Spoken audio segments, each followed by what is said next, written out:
Okay, Forever United TV, this is the player ratings for Manchester United 3, Aston Villa 2, and I'm glad to be joined by my man Landon. Landon, first of all, got to be excited with that, mate?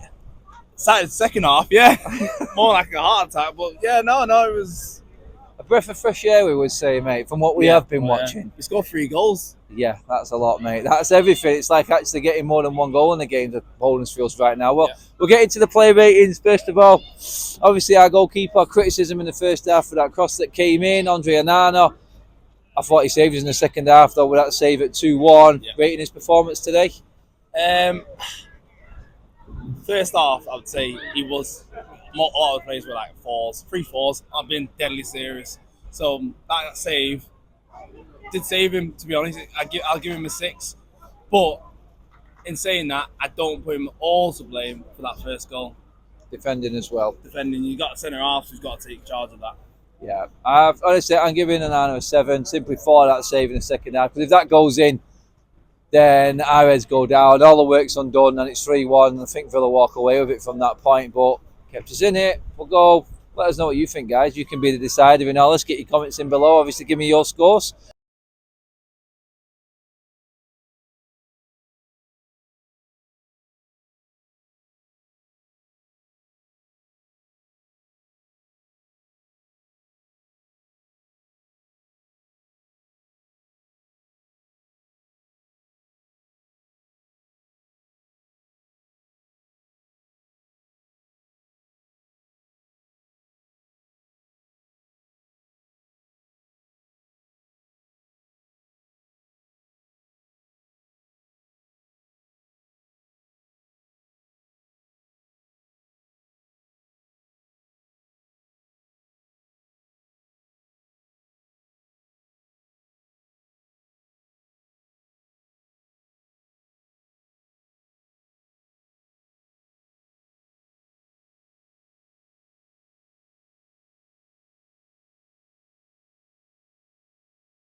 For me, oh my God.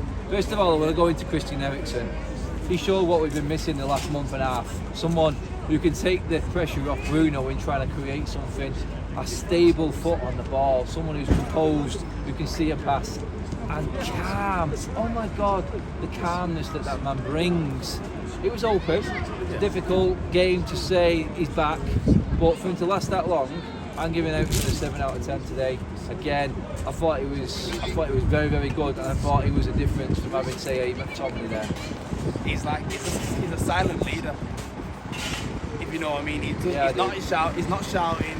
He's not screaming at anyone. He does his job and he does it well. And because he does it well, because his job is to, like I said, put the foot on the ball, take your time, look at your options, recycle the ball if you need to, go forward when you need to, don't panic. And that is what we lack. McTominay doesn't have it. For all what he can do, McTominay doesn't have it. Bruno doesn't have it. We know he doesn't have it. Amrabat doesn't have it. It's very erratic. He's silently just doing his job and does it well. And I think, personally, I would give him an 8 because I thought second half, everything just came through him and he was just passing it. He was doing little flicks round the corner. He was coming to get it. It was near on perfect. I could feel the emotion in landing there. I could just see he can't get his words out to the sky. Because when you've not seen it for so long, you've just seen erratic football, and when someone just got to put the foot on the ball, played an easy pass, it's lovely to watch. Yeah. No, I get that. And you know what? I think there is just a surprise factor that we actually turned the performance out in this as well. But take us away with Mainu. What are we saying? I give him a solid 7. Solid 7. He played well.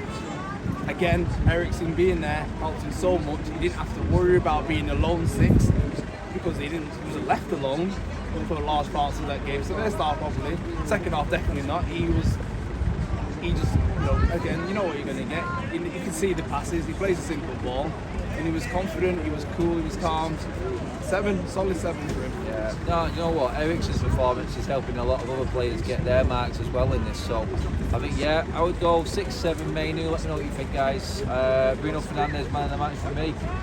He gets an 8 out of 10 simply because he dragged that team in that second half. Literally, that goal that was disallowed for Garnacho, he galvanised everyone again. Let's not let our heads drop, let's go forward. Let's see how the captain's performance in the second half. I don't think there's much more to say because there's so much fatigue, rightly so. And today, when we needed him, when we were down, he came up for me. I give him, again, I agree, I give him an 8. And what makes me think that, that he was an 8 and he was being a leader today, because he got a silly booking again. Yeah. Because he tried to. Well, he started. I don't think he deserved the booking. He didn't deserve the booking. He started in the first half when he tried to do his petulant. I'm going to stand on the keeper because they did it. It's a bit of petulant that. There's no need. We don't learn. We don't work on that. So why are you doing that? Yeah. He was petulant. Get it. Carried on. Second half came in. Then he did the thing. All right, he was at his booking, but he kept his head. Yeah. He kept his head, and he was still tackling. He was still doing what he was still. Not moaning as much, and that is what you need from a captain. Just energy. You need. Sorry, but you need to be on the rest case. We all say it. Sunday league, need a referee friend, be in his get in his ear, get in his ear, and forget what all these pundits say. They were the worst. Because back then you could say whatever you could say to the referees. Yeah. So he played well, very well. Bruno gets an 8 so far. He's the highest mark into what might be the only challenger, I would say. We're happy with the performances up front. I'm going to go with Højlund first. Massive moment for him, first goal and the winner. That was huge for him. Ten Hag, everyone in the club.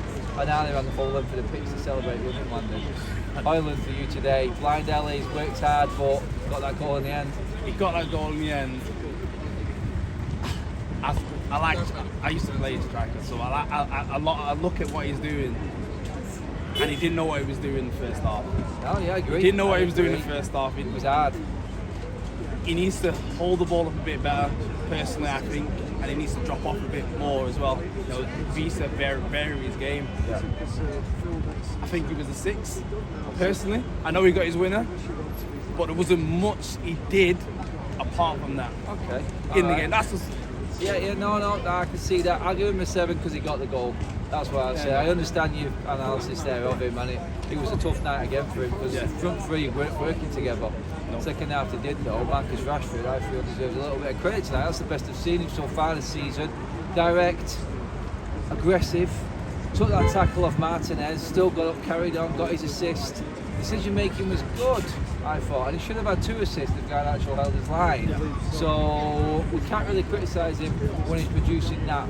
Nope. I thought tonight, Rashford 7 for me. He was my man of the match. Oh! He was.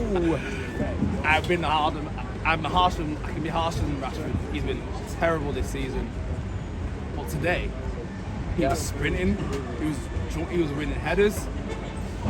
He was direct. He was making the right decisions. He got an assist. I know he didn't get a goal, but like you said, he was taking challenges. He was getting back up. He looked strong. I couldn't fault what he was doing.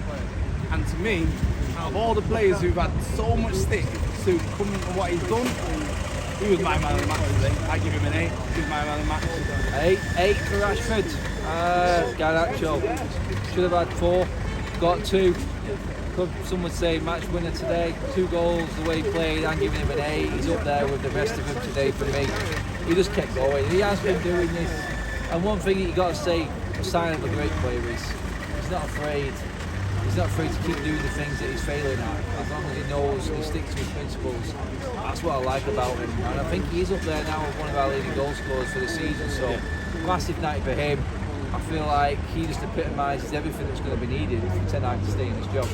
100%. Like, he could have easily just been that player who just, instead of making the runs in behind, he could have been, he's like I said, he's had a few bad games, had one-on-ones, he's missed them. He could have easily gone short, played a little 1-2, maybe not tried to get him behind, but constantly trying to get him behind. That was our game plan. Yeah. Him and Rashford trying to get him behind, constantly doing it. Like you said, he should have had 4. He had 1 choked off, scored 2.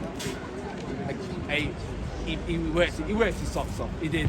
Decision making in the first half was, again, like a lot of players, wasn't good enough. Some of the stuff we was doing, again, it looked like we didn't have a plan, didn't have a clue.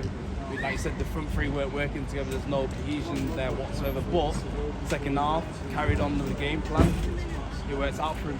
He played really well. Like I said, worked his socks off, got his rewards for it. That's it. We have a 3-way tie for man of the match. 3 players on 8. Bruno, Rashford and Garnacho. Guys, that's up to you now to decide who gets man of the match. This was your player ratings on Forever United TV. Landon, cheers, buddy, as always. Good stuff. Let us know what you think, everyone.